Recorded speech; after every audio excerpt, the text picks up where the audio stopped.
Welcome back, Amiibros, to Bioshock. In the last episode, we drank the larger dosage of Lot 192, freeing us from Fontaine's control and clearing the way for our final showdown with him.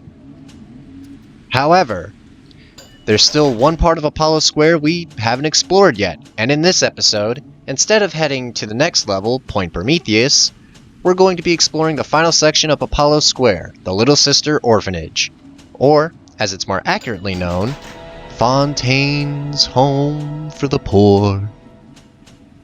Sorry, had to say it that way. You know, the line is so damn quotable, at least to me anyway.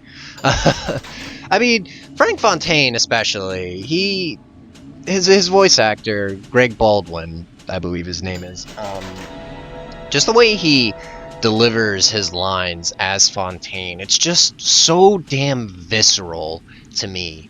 You know, like, when Baldwin speaks as Fontaine, you definitely get the sense that, ooh, this guy is a con man. Like, he's gonna scam me out of my $20 and walk away with my money, you know?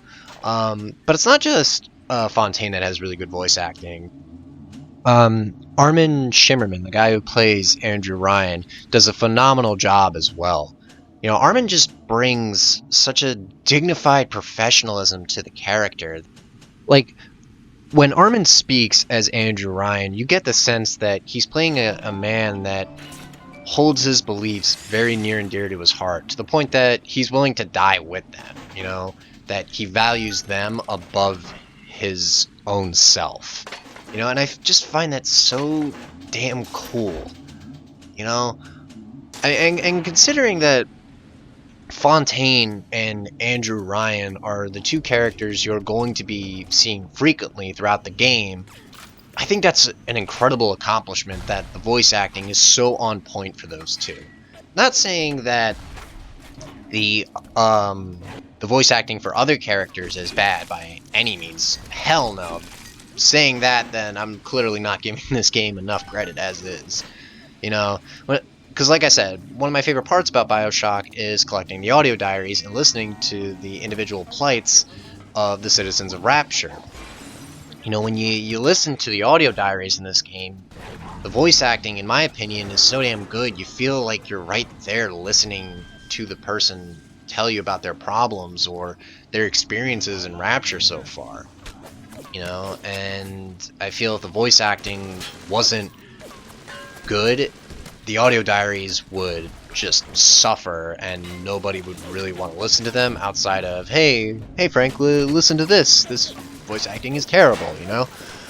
I mean, this game was made around the time that voice acting was starting to be taken seriously. I mean, not to say that other games with really good voice acting weren't there before this game came out. I mean, you had games like Metal Gear Solid, Halo, and even KOTOR that proved that games can have good voice acting, games can be as entertaining as film and stuff like that, but, you know, I feel like those games got the ball rolling, whereas with Bioshock, it was a real, pardon the pun here, game changer. You know what I mean? I could be wrong on that, but that's just my opinion. And I apologize for talking over that cutscene, but I figured, you know, we were already fighting up splicers who were distracting us from said cutscene, so might as well just talk over it. But with that being said, let's head on over to the Little Sister Orphanage. Made Ryan good and mad when I started playing the charity angle. Fontaine's Home for the Poor. Before I knew it, I was calling myself Atlas and leading an army. Ryan and his precious Rapture. You don't have to build a city to make people worship you. Just make the chumps believe they're worth a nickel. Not gonna comment on the fact that we're free of your control, Fontaine? No? Okay. By the way, if you're wondering why I'm calling it the Little Sister Orphanage, it's because the moment you enter Fontaine's Home for the Poor, there's a sign right there, clear as day, that says Little Sister Orphanage. I mean, it's the same thing housing both citizens of Rapture that don't have a home or too poor to afford a place here, as well as housing little sisters that Fontaine and Tannenbaum, as well as Suchong, picked up during the time that Rapture was still, you know, a city, I guess. So, they're one and the same, I know, but I always call it the Little Sister Orphanage because there's always posters saying like, "Oh, bring whatever little girl you find to the orphanage." Da da da da.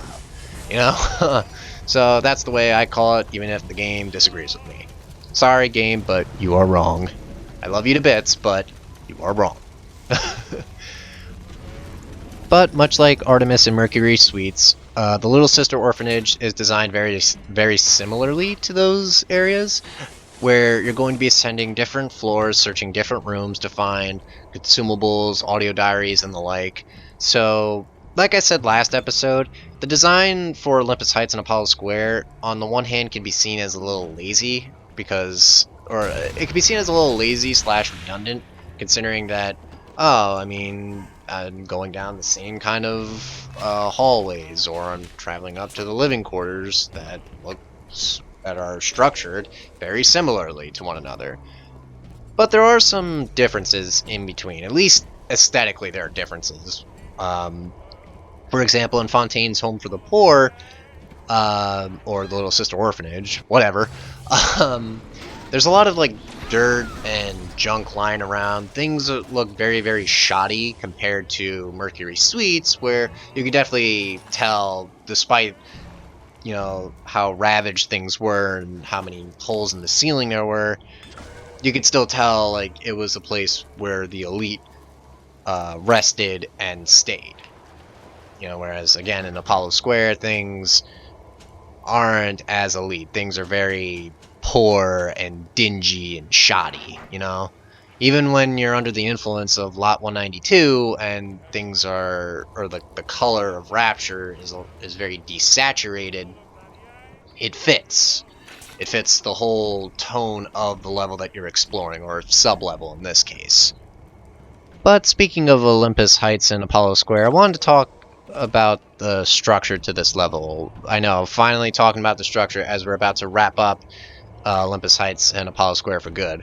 I've already talked about how the levels are structured from a gameplay sense, but I wanted to talk how it's structured from a narrative sense. I mentioned before when we were first exploring Olympus Heights that the level is very weird narratively, or it's structured very weird narratively. What I mean by that is that the radio calls, for example, they seem very disorganized.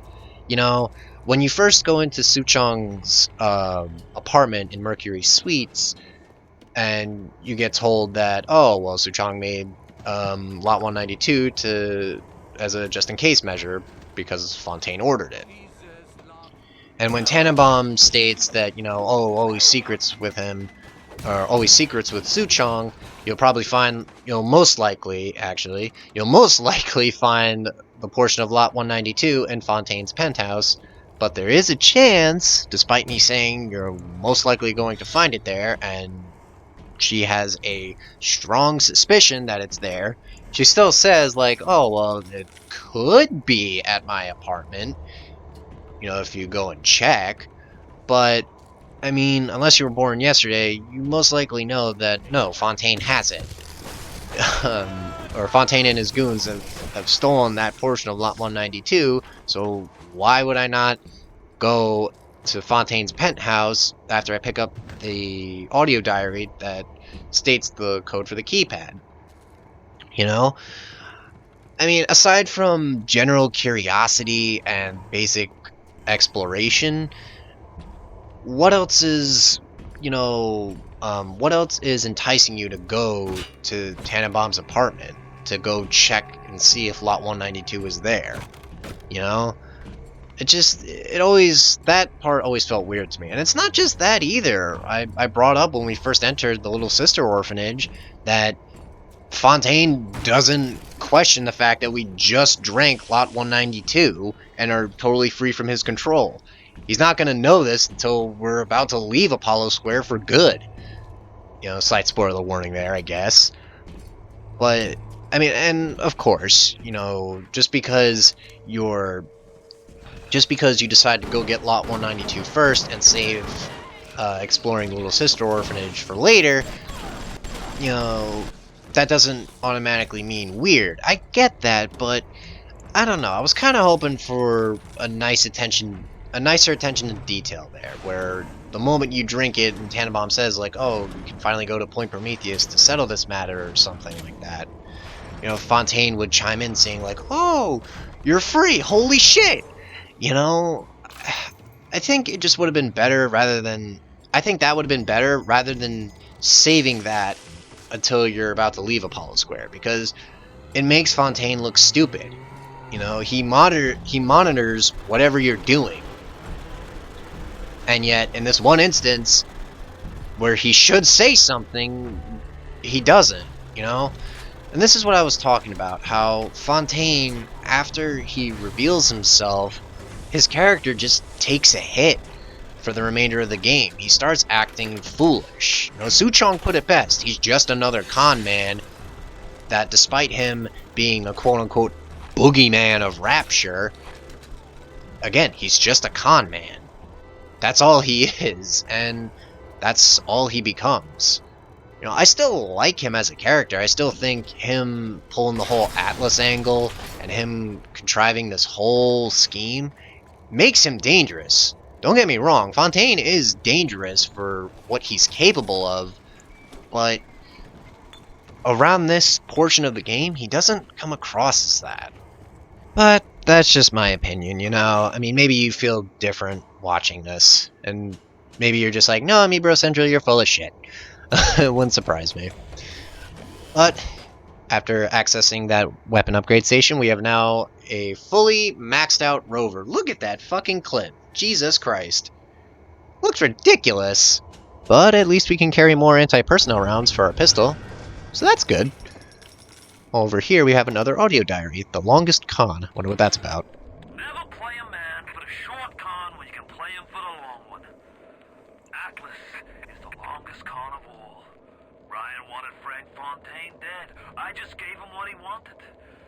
As Atlas, I got a new face, a clean record, and a fresh start. Now, it's time to take back Rapture. It'll be so pleased. Oh, Mrs. McClintock! What are you doing here? Let me just turn this off. We know a Mrs. McClintock. Could this be her? Let's listen in.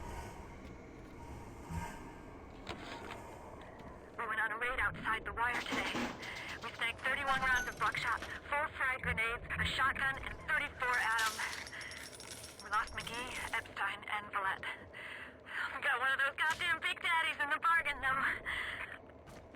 It was something awful they had to do to that little girl to get the Atom, but we didn't start this thing. Ryan did. I can't wait to tell Atlas. He'll be so pleased. I want to talk about the splicers as well as the citizens of Rapture and how they make the game's events as well as its story all the more tragic. But unfortunately, there's not a whole lot of time to get my points across clearly and concisely without rushing and speed talking through it. So for right now, I'm going to save that point for later, but keep in mind I will be talking about it before this playthrough is done. I swear. But for right now, let us hack this U-Invent machine and invent some stuff. And thanks to our prolific inventor, Engineering Tonic, look at the amount of stuff we've gotten. Holy crap. We've loaded up on anti-personnel rounds for good old Rover, and we've also loaded up on electric gel for good old, I think it was Cammy, or whatever, our chemical thrower. We have enough electric gel to stop whatever Big Daddy we come across next. And considering the level we're about to go to, yeah, it's a good thing we got that. You broke the spell! Oh look, Fontaine, you finally figured it out. Laying all your chips on Mother Goose. It's not like you never been double-crossed before. You know what I'm saying? Hoof it to Point Prometheus. We'll discuss this like men. You, me, a submarine topside, and more Adam than you can possibly imagine. Do we have to go to Point Prometheus to settle this, Fontaine? I really don't want to meet you there, man. Please, anywhere else is fine, just not there. But I'm afraid it's a thou must situation, isn't it? Christ. Alright, fine, whatever, we'll settle this like men if you so please. But I'm not gonna enjoy it, no matter how much you pay me to. Well, before we head over to Point Prometheus, why don't we check out this area real quick, just to see if there's any more consumables. No, not even a get out of jail free card, or get out of Point Prometheus card. I guess not. Anyway, next time on Bioshock, we'll be heading to Point Prometheus, where we'll be finally facing off against Frank Fontaine. See you guys then.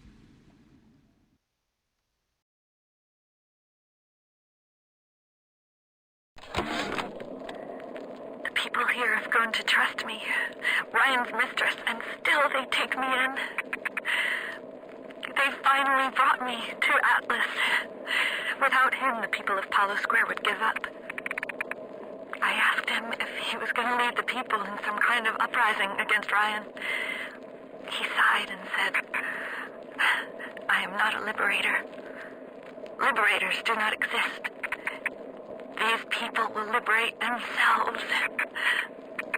I thought Andrew Ryan was a great man. I was a fool.